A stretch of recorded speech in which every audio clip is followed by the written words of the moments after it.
Hi everyone, this is Mrs. Sylvester and we are continuing with The Wild Robot. Today we are going to read chapters 46 and 47. Chapter 46, The Fight. Hello bears, my name is Roz. Oh, we know who you are, said the sister bear. Her voice dripped with sarcasm. We're very happy to see you again. Yeah, we're very happy to see you again, echoed the brother bear. Why do you always repeat what I say? Said the sister bear to her brother. It's so annoying. I was just backing you up. Let me do the talking. Fine, you don't have to be mean about it. The bickering bears were interrupted by the robot's friendliest voice. With whom do I have the pleasure of speaking? How rude of us, said the sister bear. My name is Nettle, and this is my little brother Thorn. I'm not little, snapped Thorn under his breath. It is lovely to meet you both, said Roz, but I am afraid I really must be going. And I'm afraid we can't let you do that. Nettle stepped into Roz's path. My brother and we don't like monsters. I am not a robot monster. I am a robot.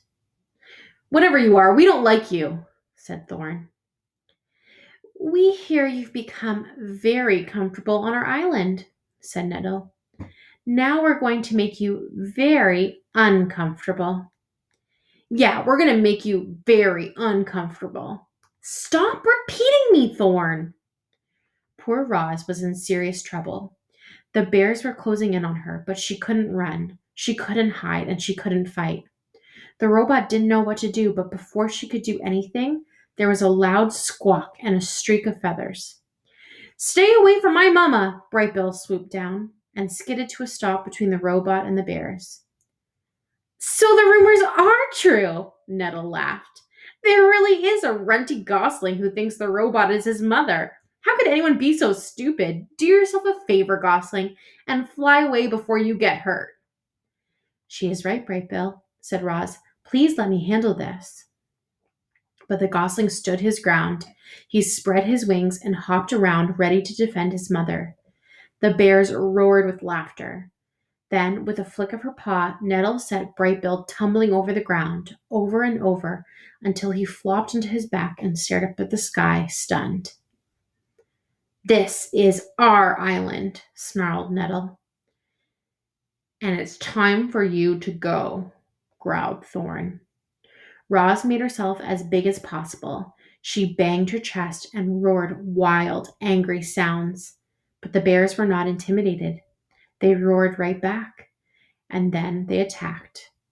Nettle pulled Roz into a fierce bear hug while Thorn clawed at her legs. The robot tried to shake free, but the bears would not let go of their prey, not this time. A cloud of dust bloomed around the trio as they thrashed closer to the edge of the cliff. All of a sudden, something burst out from the trees and onto the open cliff top. Mother Bear. She was gigantic, like a mountain of golden fur, and she was furious. It seemed like this would be the end for our robot. But Mother Bear wasn't there to join the fight. She was there to break it up. Nettle, Thorn, get over here this instant! The young bears should have listened to their mother. Instead, they pretended not to hear her. Nettle slashed at Roz's body, and then Thorn began wrestling with her foot. He grabbed the foot with both paws and forced it up from the ground. Then, with every ounce of his strength, he twisted the foot around. Reader, the following events happened very quickly. First, there was a strange thwip sound as the robot's right foot popped off her leg and sailed through the air. Then everyone toppled over.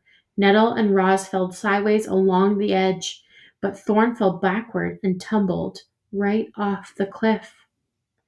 Do you know what the most terrible sound in the world is? It's the howl of a mother bear as she watches her cub tumble off a cliff.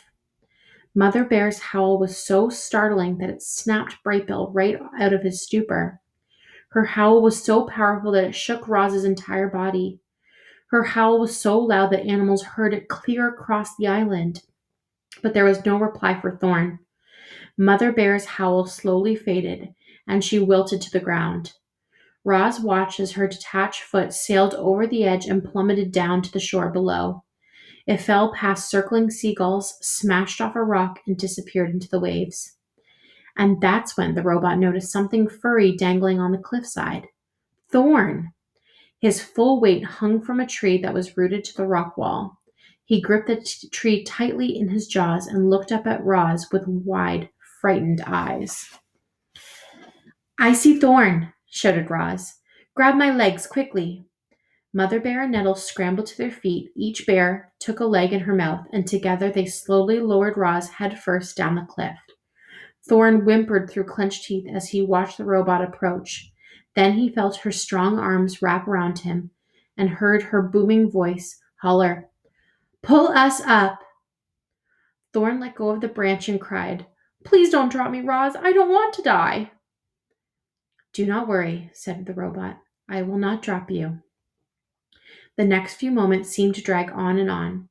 Mother Bear and Nettle kept pulling on Roz's legs, and more of the robot slowly came into view until a furry golden head finally appeared, and Thorn leaped into the embrace of his family. Chapter 47, The Parade. "Does it hurt?" Brightbill touched the smooth surface where his mother's foot used to be. "No, it does not hurt," said Roz, "but it will be difficult for me to walk." The bears huddled behind the goslings stared at the robot's stump of a leg. Nobody understood how a foot could pop off like that, or how Roz could remain calm. "Roz, I'm sorry my cubs attacked you," said Mother Bear. "Sometimes they're completely out of control." "It's okay. You know how they are at this age." "I can't thank you enough for saving Thorn. I promise my cubs will never bother you again. Isn't that right?" "Yes, Mother," said Nettle and Thorn together. The robot tried to walk. She bobbed up and down on her uneven legs, which worked well enough on flat surfaces of the cliff top, but once she entered the forest, her problem became clear. The smooth stump had no grip, and it slipped around on the forest floor. So Roz tried hopping on her one good foot. She took a few crunching hops and then clanged into a tree trunk. A few more hops and she crashed into the undergrowth. "I'm really sorry I broke your foot," said Thorn as he helped the robot from the weeds. "I forgive you," said Roz. Whether she was capable of true forgiveness is anybody's guess, but they were nice words, and Thorn felt better when he heard them. "It looks like I will have to crawl home," said Roz. "Nonsense," said Mother Bear. "I have a better idea." Mother Bear lay flat on the ground while her cubs boosted Roz onto her back. Then Brightbill fluttered onto the bear's broad shoulders, and when they were both safely aboard, the group set off through the forest. The robot was heavy, but she was no trouble for the giant mama. Mother Bear strolled along as if it were perfectly normal for a robot to be riding on her back. They made quite a grand procession, all walking together like that, and the procession became even grander as deer and raccoons and birds and all kinds of other animals joined in. Everyone wanted to see the mother robot riding the mother bear. The group wound its way past ancient trees and over rolling meadows and through babbling streams, collecting more and more curious animals as they went. It was the grandest parade of wildlife anyone had ever seen, and leading the way was our robot Roz. But the parade couldn't last forever. As the sun went down, the other animals began drifting away, one by one, and when the parade finally arrived at the nest, only the original members remained. "Here we are," said Mother Bear, helping Roz down to the garden. "Now, wasn't that better than crawling all the way home?" "Oh, yes, that was wonderful," said the robot. "I cannot imagine a better ending to this day. Thank you very much." "Yeah, that was amazing," squeaked the gosling. "My friends won't believe me when I tell them I rode across the island on the back of a bear." "I'm glad you enjoyed yourselves," Mother Bear smiled. "It's the least I could do after all the trouble these two caused." Her smile became a frown, and she glared at her cubs, who suddenly took great interest in the pebble on the ground. It was late. It had been a long, difficult day for everyone. So the bears said goodbye and headed back to their cave. Brightbill and Roz stood in the garden and watched their new friends lumber away. And then the gosling said, "Mama, do you think you'll ever walk again?" "I'm not sure," said the robot, "but I know who to ask for help. Now, go get ready for bed." That's all for today, folks. I'll see you back tomorrow with our next chapters.